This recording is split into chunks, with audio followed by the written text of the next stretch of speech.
Good evening, everyone, and welcome back to our bedtime story for tonight. This evening, we're continuing with more tales to give you goosebumps by R.L. Stine, special edition number 2, with 10 spooky stories inside. Tonight, we're hitting up the next story in our storybook, Shell Shocker. Oh, no, you don't, Tara.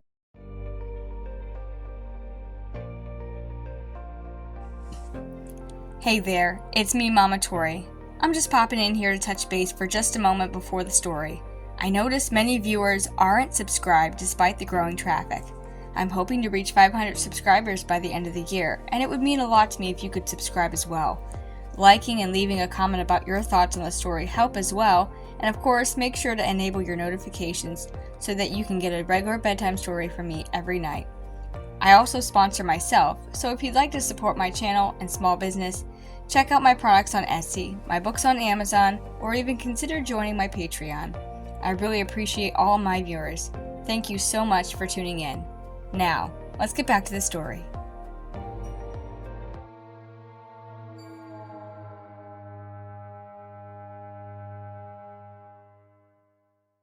Bennett yelled to her 8-year-old brother, Tommy. That's my shell. Mine! Tara jumped up from the beach blanket and ran to the shore. She saw the waves crashing over Tommy's toes as he rinsed the sand off the shell. Give it to me, Tara demanded, wrenching the gleaming white object from her brother's hands. It's from my shell collection, she sneered. The biggest and best shell collection in the world. No fair, Tara. I saw it first. No fair, Tara mimicked. She narrowed her blue eyes. You're a baby.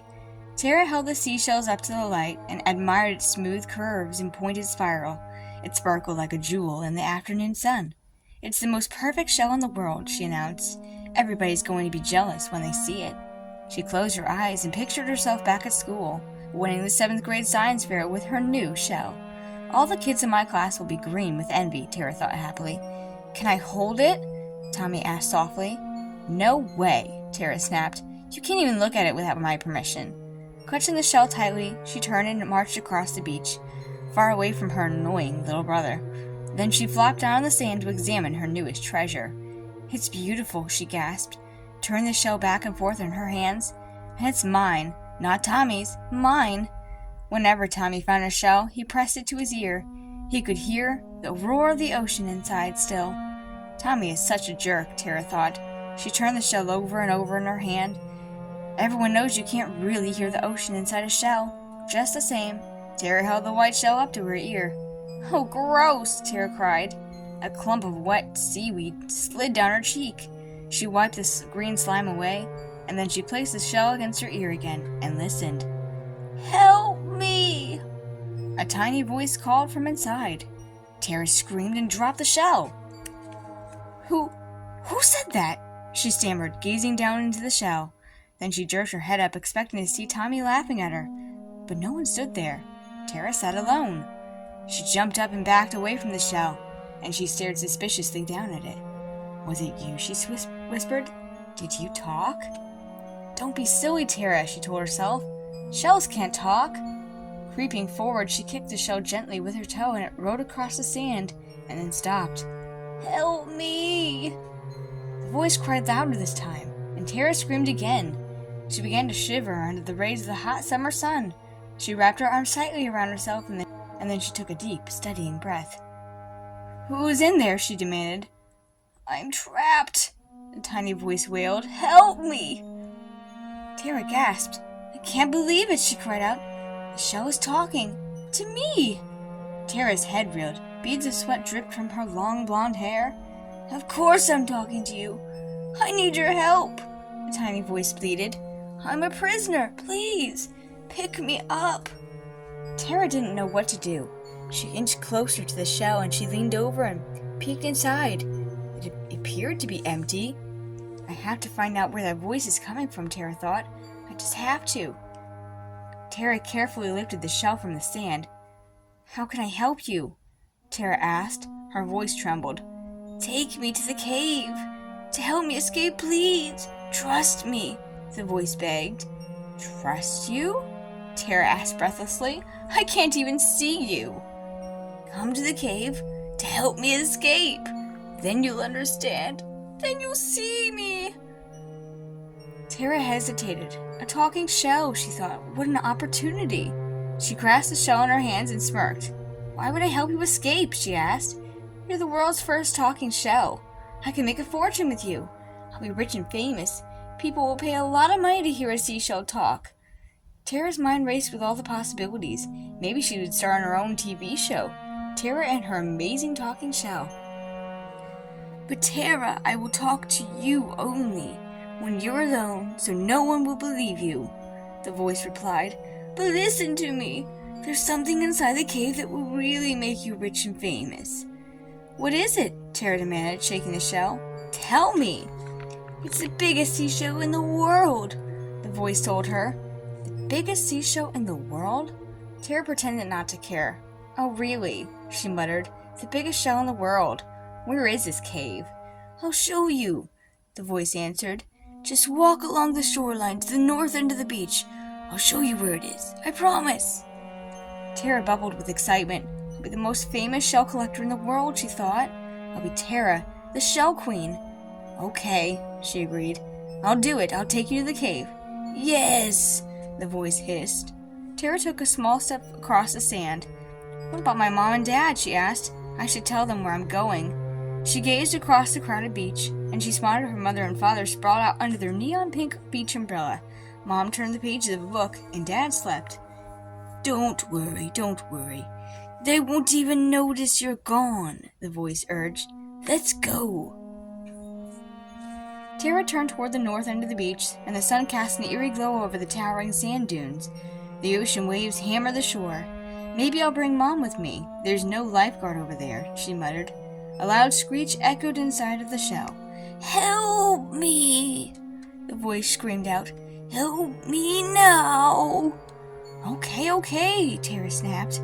I'll help you, but remember your promise. The biggest shell in the world belongs to me. Clasping the seashell in her hands, Tara stomped across the beach. The hard, wet sand hurt the bottom of her feet, but she was determined to find the cave and the biggest shell in the world. Tara walked and walked. Aren't we there yet? She whined. Keep going, the voice replied. But it's getting late, she moaned. Tara gazed out over the water. The sun floated on the edge of the sea like a big red beach ball. I'm kind of scared, Tara mumbled. I'm all alone out here. She turned and searched for her mom and dad and Tommy.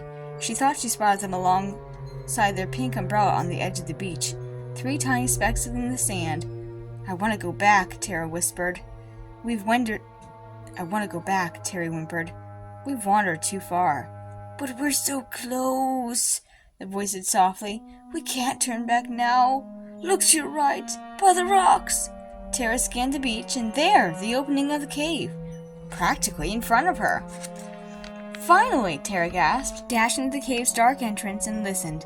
From deep inside the cavern, she heard a frightening, ear-splintering screech. What's that? Tara whispered. It's only the wind, the tiny voice explained.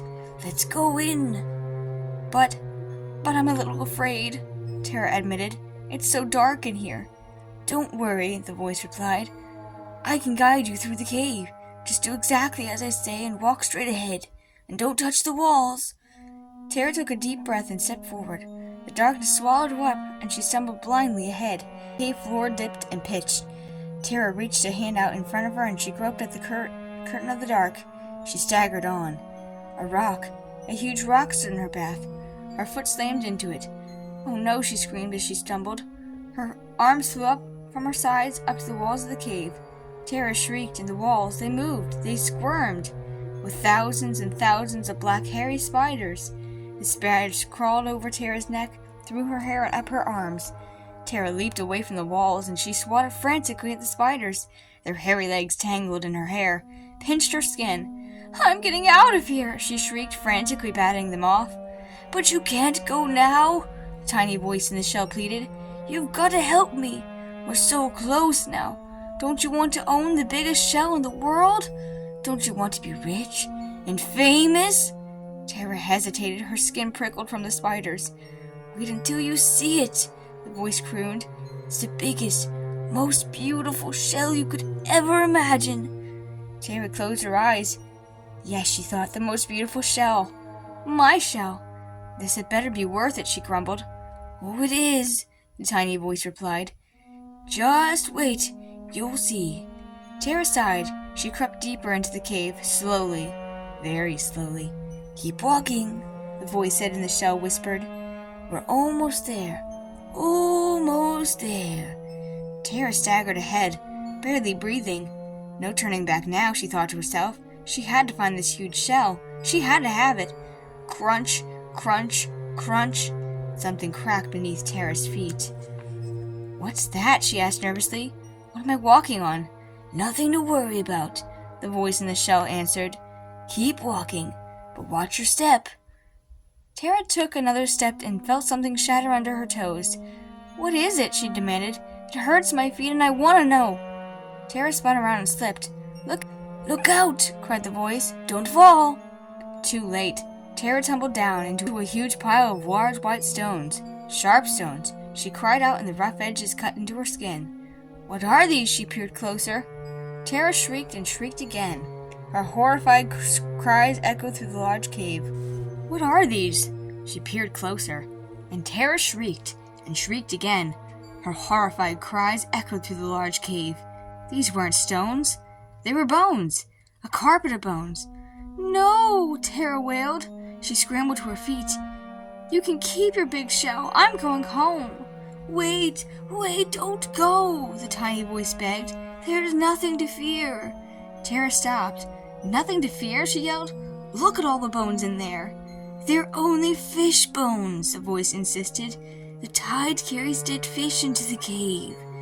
Tara gazed at the huge piles of bones on the floor. Fish bones? They look awfully big to be fish bones. They're very big fish, the voice explained, but not as big as the biggest shell. Really? Tara said. Her heart raced with excitement. She lifted the little shell up to her eyes and shook it hard. Tell me where it is, she demanded. Tell me now or you'll be a prisoner for the rest of your life. Where is the biggest shell in the world? It's close, the voice told her. It's right around the corner. You can almost reach out and touch it. Turn the corner, Tara. Tara gasped. The biggest shell in the world, she thought? It's almost mine. Tara rounded the corner. She stopped and listened. Pound, pound, pound. From the darkest depths of the cave, the beating of a giant monster's heart. What's that sound? Tara gasped. It's pounding of the waves, the voice replied. Hurry up now, if you want to see the shell before the tide comes in. Tara trembled. She carefully stepped toward the back of the cave. The pounding grew louder. Clutching the shell nervously, Tara inched forward. A shaft of light filtered down through the cave top. Tara followed the ray, down, down, down, and there it sat, the biggest shell in the world. Tara's eyes popped open wide with wonder. The huge shell filled the whole cavern. Its pointed spiral nearly touched the top of the cave. It glistened white and pink, so big and so beautiful. It stole Tara's breath away. It was a perfectly formed shell like the little one in her hand, but 1,000 times bigger. The biggest, most beautiful shell in the whole world, Tara whispered in awe. See? I told you, the little voice crooned. Tara rushed forward, hugging the gigantic shell in her arms. It was so big, her arms didn't even stretch halfway around it. She stroked the smooth, pink curves and gazed up at the tall, twisted spiral. I found the biggest and best shell of all, Tara thought. I'll be famous, she crowed. I'll be rich. I'll be the greatest shell collector in the whole universe, and everyone will be so jealous. There's something I forgot to tell you, the little voice said. This is truly the biggest shell in the world, and inside it lives the biggest hermit crab in the world. With that, the huge shell rose up and tilted back, and out crawled a monstrous hermit crab, the biggest, ugliest sea creature Tara had ever seen. Its bulging red eyes bounced at the ends of 2 long stems, and its huge green mouth slammed open and shut with a hideous slurp. Its enormous, cruel claws were the scariest part of all. They waved frantically in the air and snapped hard over Tara's head. Tara shrieked and tried to run, but too late. The monster crab snatched Tara up in its gigantic claws. Help me, Tara screamed. Somebody help me! The tiny voice in the small shell burst out laughing. Help me! Help me! It mocked. The huge claws of the monster crab pinched Tara's waist. Its pounding heart thundered in her ears. Slimy drool dripped from its hungry jaws. Tara dropped the small shell to the ground and it rolled across the cave and stopped. A tiny hermit crab popped out. "Look, Mummy, look!" the tiny boy screeched. "I caught another one!" Tara screamed and the gigantic claws snapped shut around her. The end. Thank you so much for sticking with us to the end of this story. Come back next time for our last story in the book, Poison Ivy. If you like what we have going on here, make sure to subscribe and like this video. Maybe even leave a comment down here on the next story that you'd like to hear from the Goosebumps series. And I really do appreciate everyone sticking with me to the end of the video. Be sure to tune in next time for more spooky stories before bed.